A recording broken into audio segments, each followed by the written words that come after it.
श्रीमद् भागवत जी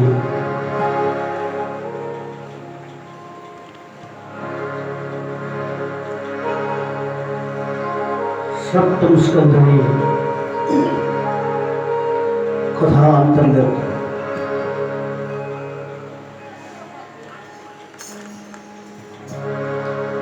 युधिष्ठिर અને નારદજીનો સંવાદ ચાલી રહ્યો છે.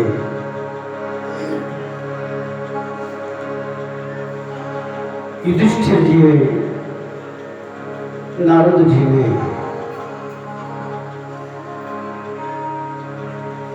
પ્રશ્ન કર્યો હતો કે ભગવાનની સાથે વેર રાખનારા લોકોને પણ ભગવાન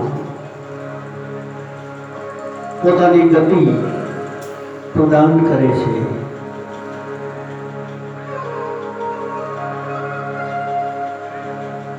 એ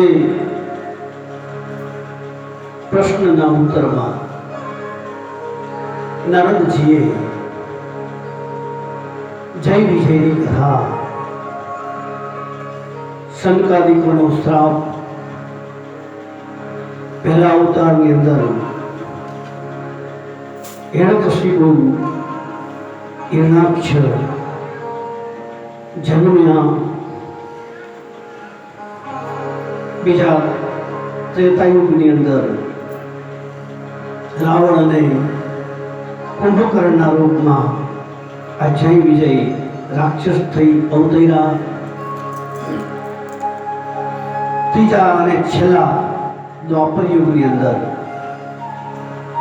આ બંને શિશુપાલ અને દંતવક્ર થઈ અને જન્મ્યા. ભગવાને ત્રણેય અવતારમાં એમની ગતિ કરી. હે યુધિષ્ઠિર, તમે મને પૂછ્યું હતું કે ભગવાન સાથે દ્વેષ કરનારા શિશુપાલ વગેરેને તેમના સારૂપ્યની પ્રાપ્તિ કેવી રીતે થઈ, એનો ઉત્તર મેં તમને આપી દીધો. આમ નારદજીએ યુધિષ્ઠિર મહારાજને પ્રશ્નોના જવાબ આપ્યા. નારદજીએ પછી ગ્રહસ્થો માટે મોક્ષ ધર્મનું વર્ણન એક કથા સંભળાવતા કહ્યું, ગ્રહસ્થ મનુષ્ય શ્રાદ્ધ અને દેવ પૂજાના પ્રસંગે પોતાના કર્મનું અક્ષય ફળ પ્રાપ્ત કરવા માટે જ્ઞાનનિષ્ઠ પુરુષને હવ્ય કવ્યનું દાન આપવું જોઈએ. જો આવો પુરુષ પ્રાપ્ય ન બને તો યોગી, પ્રવચનકાર વગેરેને યથા યોગ્ય રીતે યથાક્રમે હવ્ય કવ્યનું દાન આપવું જોઈએ. દેવ કાર્યમાં 2 અને પિતૃ કાર્યમાં 3 અથવા તો આ 2 કાર્યમાં એક બ્રાહ્મણને ભોજન કરાવવું. અત્યંત ધનવાન હોવા છતાં પણ શ્રાદ્ધ કર્મની અંદર અધિક વિસ્તાર કરવો નહીં. કારણ કે સગા સંબંધી વગેરે સ્વજનોને દાન આપવાથી અને વિસ્તાર કરવાથી દેશકાળને યોગ્ય શ્રદ્ધા, પદાર્થ, પાત્ર, પૂજન વગેરે બરાબર નથી થઈ શકતા. અહીંયા જો આ સમયની અંદર આવો જ્યારે પ્રસંગ આપણે ત્યાં હોય શ્રાદ્ધમાં, ત્યારે વધારે જમણવાર કરવાની ના પાડી. લગ્નમાં તમે ભલે જેટલો કરો એટલું, પણ શ્રાદ્ધની અંદર બહુ વિસ્તાર ન કરવો. શા માટે? શ્રાદ્ધની અંદર તમે સગા સંબંધીઓને આમંત્રણ આપો, બહુ વિસ્તાર કરો તો જે વિધિ કરવાની હોય, જેનાથી ગતિ મળવાની હોય પિતૃઓને, એ કાર્ય આપણું બધું ભૂલાઈ જાય છે અને આપણે એની જ સેવા સુસુપ્રાની અંદર નવરા નથી રહેતા. નારદજીએ મનાઈ કરી કે પિતૃ કાર્યની અંદર, શ્રાદ્ધ કર્મની અંદર વધારે વિસ્તાર ન કરવો, અને શ્રાદ્ધ કર્મની અંદર જમવા આવનાર જે બ્રાહ્મણ હોય, સાધુ હોય, એના માટે પણ નિયમ છે.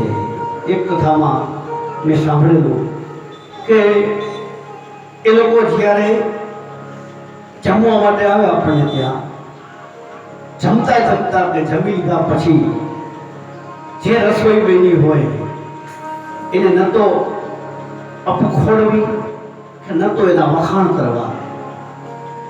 અપખોડો કે વખાણ કરવો એટલે પિતૃઓને પહોંચતું નથી, એવી મનાઈ છે. જે હોય તે પ્રસાદ ગણી, સારી હોય તો ભલે, ખરાબ હોય તો ભલે, ગ્રહણ કરી લેવાની. આમ તો આપણે ગ્રહસ્થીઓને કાયમના માટે રસોઈની, અન્નની એ ઉપેક્ષા કરવાની મનાઈ છે. અન્નને અવખોડવું એ મોટામાં મોટું પાપ છે. જેવું બન્યું હોય તેવું અન્ન એ દેવ છે એમ માની અને પ્રસાદ પ્રભુનો ગણી એને આરોગી જાઓ. અહીંયા નારદજીએ કહ્યું કે શ્રાદ્ધ કર્મની અંદર બહુ વિસ્તાર ન કરવો. જે સંન્યાસી પહેલા તો ધર્મ, અર્થ અને કામના મૂળ કારણભૂત ગ્રસ્તાશ્રમનો પરિત્યાગ કરી દે ને પછી તેમનું સેવન કરવા માટે સંન્યાસી આ બધું ત્યાગીને આવ્યા હોય ને પાછું એમનું સેવન કરવા લાગે, તે પોતાનું ઓકી કાઠેલું ખાનારો નફટ છે. મહાભારતની અંદર પણ કૃષ્ણ ભગવાને બળદેવજીને આ જ વાત કહી, ભાઈ, કે સંન્યાસી હોય અને નગરમાં ન આવવું જોઈએ. એ ગ્રસ્તાશ્રમની સાથે હળી મળે અને રહીએ તો પછી એને ગ્રસ્તાશ્રમ મૂકીને આવ્યો છે, પાછો ગ્રસ્તાશ્રમમાં આવ્યો એટલે એને ઓકેલું પાછું ખાધું એવું ગણાય.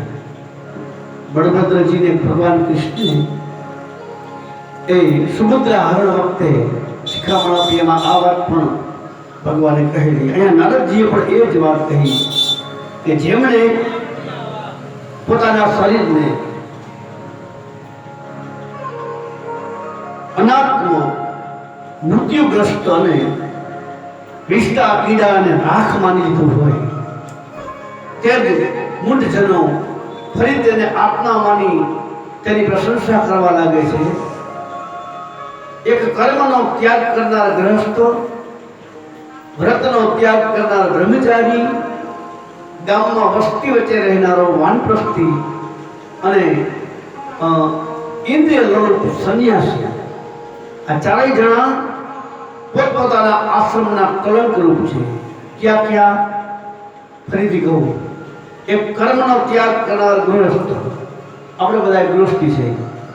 આપણે જે કર્મ કુદરતે આપ્યું હોય, આપણી જ્ઞાતિ પ્રમાણે હોય, અગર તો મનુષ્ય ફરજ તરીકે કર્મ હોય આપણું આજીવિકા ચલાવવામાં, ખેડૂત હોય એ ખેતી કરતો હોય, આપણે આપણો ધંધો છે કડિયા કામનો, આપણે કડિયા કામ કરતા હોય, અમારો સેવા પૂજાનો છે, આવી રીતે વેપારી હોય, વેપાર કરતો હોય.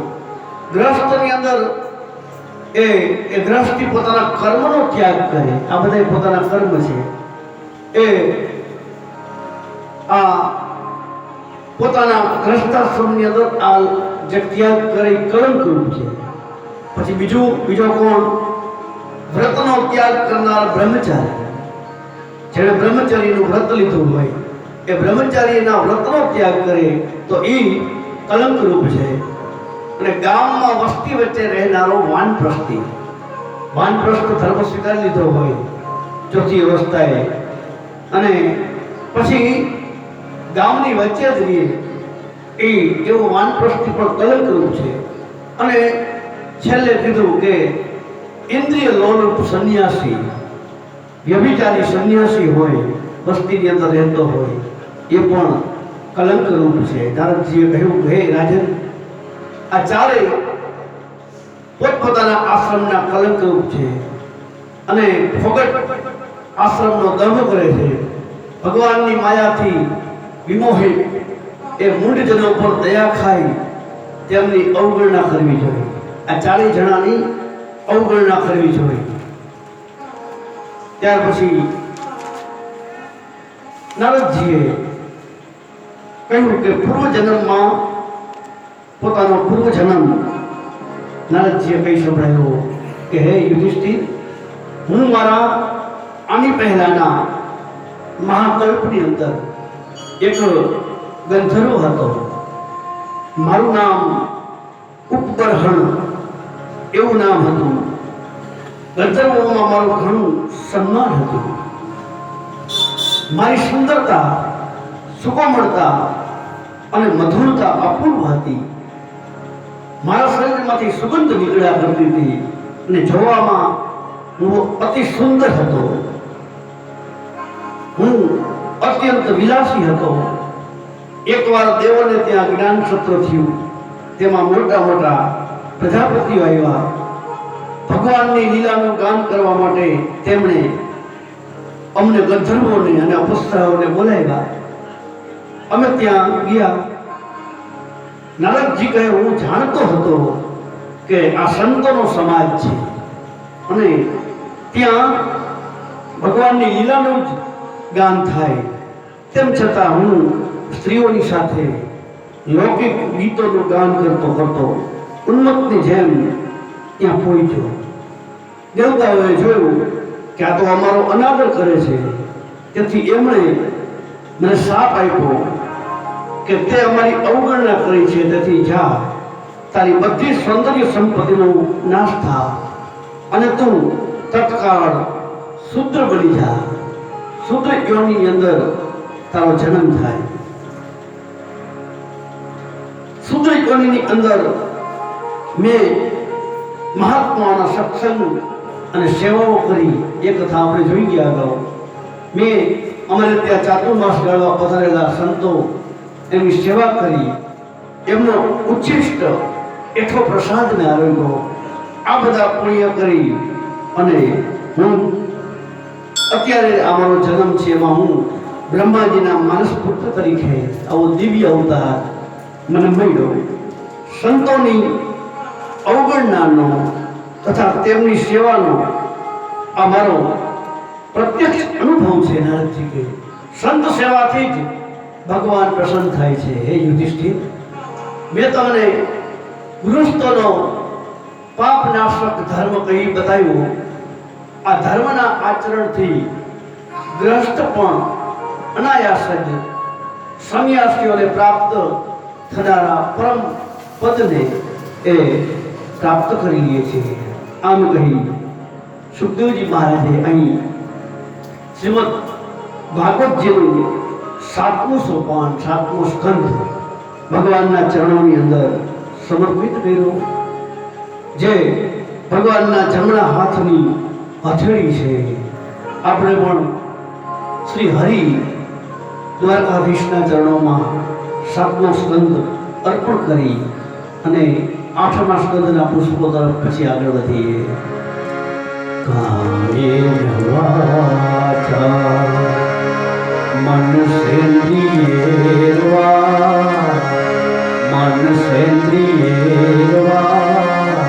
બુદ્ધિયાત્મના પ્રકૃતે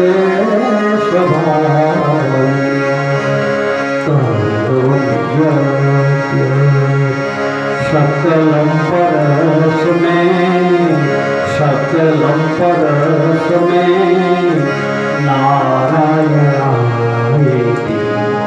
समर्पयामि. नारायणायेति समर्पयामि.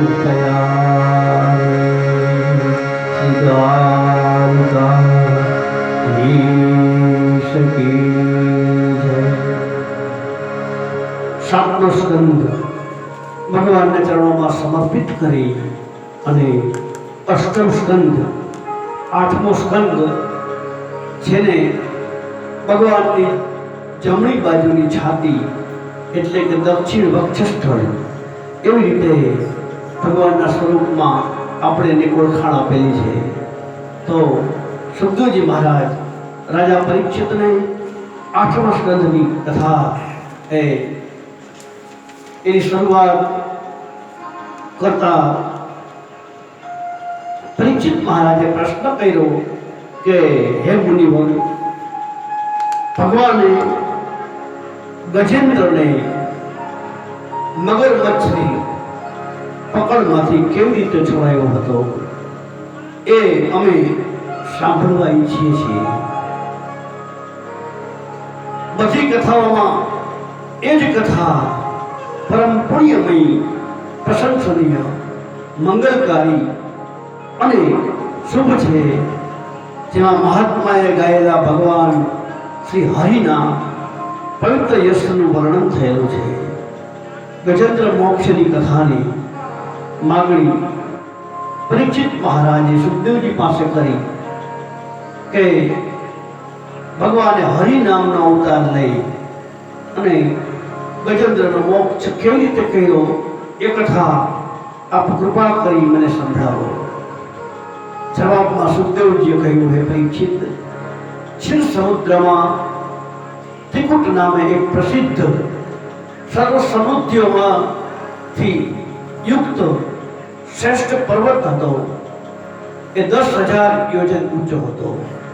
તેની ચારે તરફની લંબાઈ પહોળાઈ પણ એટલી જ હતી.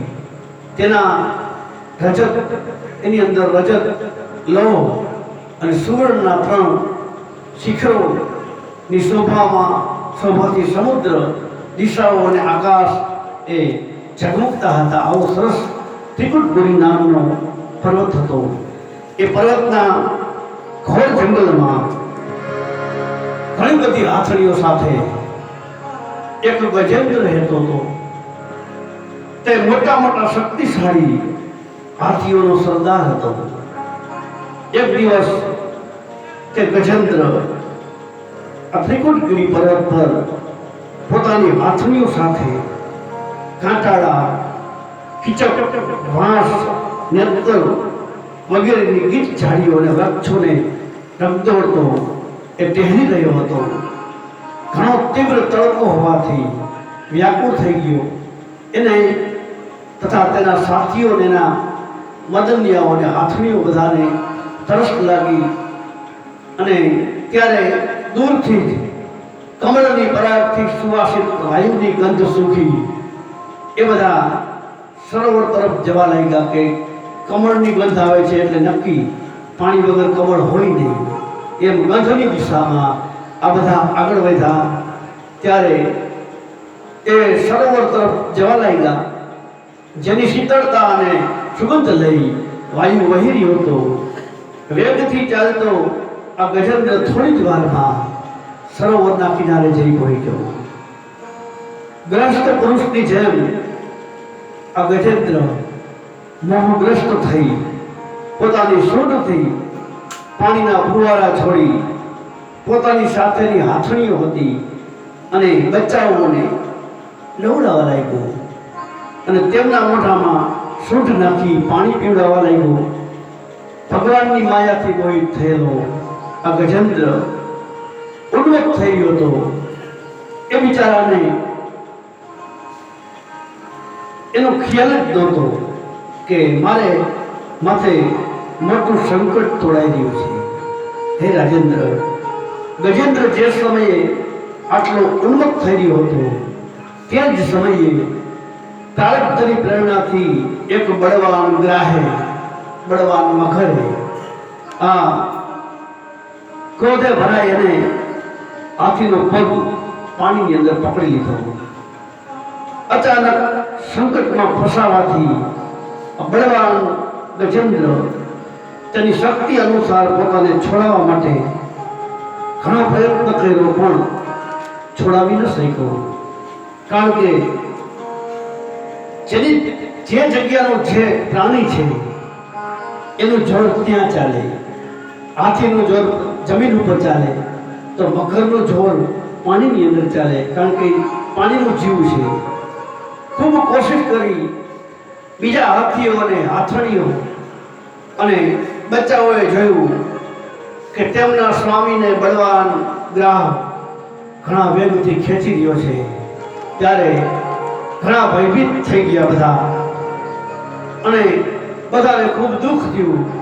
તેઓ ભારે વ્યાકુળતાથી એ ગરજવા લાગ્યા. ઘણાએ તેને મદદ પહોંચાડી, પાણીમાંથી બહાર કાઢવાનું વિચાર્યું, પણ તેઓ અસમર્થ હતા. એની શક્તિ કામ ન કરી. ગજેન્દ્ર અને ગ્રાહ પોતપોતાની પૂરી તાકાત લગાડી અને મથી રહ્યા હતા. ક્યારેક ગજેન્દ્ર ગ્રાહને બહાર ખેંચી લાવતો, તો ક્યારેક મગર હાથીને અંદર ખેંચી જતો હતો. આમ યુદ્ધ ચાલુ રહ્યું. હે રાજન, આ પ્રમાણે લડતા લડતા 1000 વર્ષ વીતા. એ બંને જીવતા રહ્યા. આ ઘટના જોઈને દેવો પણ આશ્ચર્યમાં પામ્યા. છેવટે ઘણા દિવસો સુધી વારંવાર પાણીમાં ખેંચાઈ જવાથી ગજેન્દ્રનું શરીર શિથિલ થઈ ગયું, શક્તિહીન થયું. ન તો બળ રહ્યું કે ન તો મનમાં હિંમત રહી. શક્તિ પણ ક્ષીણ થઈ ગઈ. ગ્રાહ તો પોતે પાણીનો જીવ, એનું બળ ક્ષીણ થવાને બદલે વધ્યું. ઘણા ઉત્સાહથી એ બળ લગાડીને હાથીને પાણીની અંદર ખેંચવા લાગ્યો. આ દેહાભિમાની ગજેન્દ્ર પ્રાણના સંકટમાં આવી પડ્યો. પોતાને છોડાવવા પોતે અસમર્થ બની ગયો. ઘણા સમય સુધી એને છુટકારો મેળવવાનો ઉપાય વિચાર કર્યો. આખરે તેનો બધો ઉપાય નિરર્થક રહ્યો. કોઈ બળનું કામ ના આવ્યું. ગ્રાહે નિશ્ચય કર્યો કે આ હાથીએ નિશ્ચય કર્યો કે આ ગ્રાહ છે મગર, એ મારા વિધાતાનો જ બંધો છે. નક્કી મારું મૃત્યુ જ આજ ગ્રાહના રૂપમાં આવ્યું છે. એમાં ફસાઈ હું આતુર થઈ રહ્યો છું. જ્યારે મને મારી બરાબરીના હાથણીઓ પણ આ સંકટમાંથી ઉગારી ન શક્યા, તો બિચારા આ હાથણીઓ તો છોડાવી જ કેમ શકે. હવે હું સમસ્ત વિશ્વના એકમાત્ર આશ્રય ભગવાનનું શરણ લઉં છું. કાળ ઘણો બળવાન છે. એ સાપની જેમ ઘણા પ્રચંડ વ્યક્તિ બધાને ગળી જવા માટે કાયમ માટે ધસતો જ રહે છે. કાળ એનાથી અત્યંત ભયભીત થઈને જે કોઈ ભગવાનના શરણે જાય એને તે પ્રભુ જરૂર બચાવી લે છે.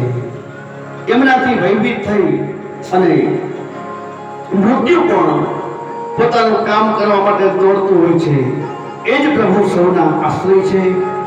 આ જગત છે, સંસાર છે, એ બધું મિથ્યા છે. ગજેન્દ્રને જ્ઞાન થયું, કારણ કે હવે તો હાથણીઓ અને મદનીય હતા બધા. એ પણ એને વિચાર્યું કે હવે તો આ મગર છે એ અમારા સ્વામી હાથીનો પગ મૂકશે નહીં. છેલ્લે યુદ્ધ થતા આ મગર પાણીની અંદર હાથીને ખેંચતા આખું શરીર ડૂબી ગયું. ફક્ત એક સૂંઢ બચી. સૂંઢ પણ હાથીએ અત્તર આકાશ તરફ કરી લીધી, એટલે સૂંઢથી શ્વાસ લઈ શકાય. એક સૂંઢ જ બચી. બધાએ ચાલ્યા ગયા, કોઈ રહ્યું નહીં. ત્યારે હાથીને વૈરાગ્ય થયું.